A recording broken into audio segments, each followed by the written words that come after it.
Party is the latest in Nintendo's Mii-based casual games, but unlike Wii Sports, Wii Play, and Wii Sports Resort, Wii Party features a huge number of mini-games to play. You're right about that, Hex. Over 80, in fact. Darren, that's a lot of waggling. Oh, it's not all waggling, Barjo. There's also some pointing, tilting, and clicking as well.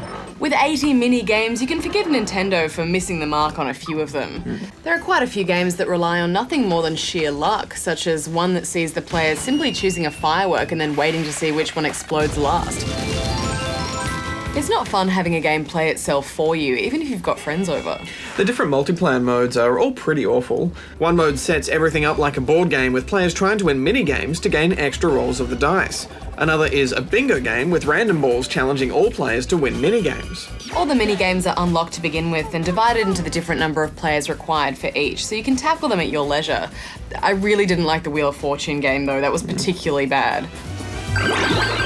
The controls don't feel sensitive enough to spin the wheel half of the time, and even when you get it to spin, there's not a lot of fun to be had doing it. Too much comes down to chance. It's a bit disappointing when you're playing a game and then you just lose because the game wants you to lose, or it all comes down to a lottery. I also thought it lacked a bit of personality. I mean, it's basically a Mario Party game, but without the recognisable setting and without the charm that Mario brings to a game. Yeah, I felt like that at first, but I really warmed to the Mii presentation after a while.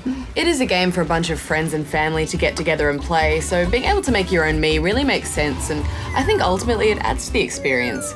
I guess you're right, Hex. It's just that Mii presentation doesn't work when you're playing solo. In fact, this game really isn't that much fun in solo anyway, right, Darren? Well, with my multi-core processors, I can effectively play any multiplayer game with myself. Well, it is a party game after all, not a loner game, so some of the two-player co-op games are really fun. I especially liked the one in which both players have to synchronise their movements across a tilting platform. It gets quite tense. Some of the mini-games are quite good, but the overall game modes aren't. At best, they're not fun, and at worst, they're just awful. I'm looking at you, Spin-Off and Bingo.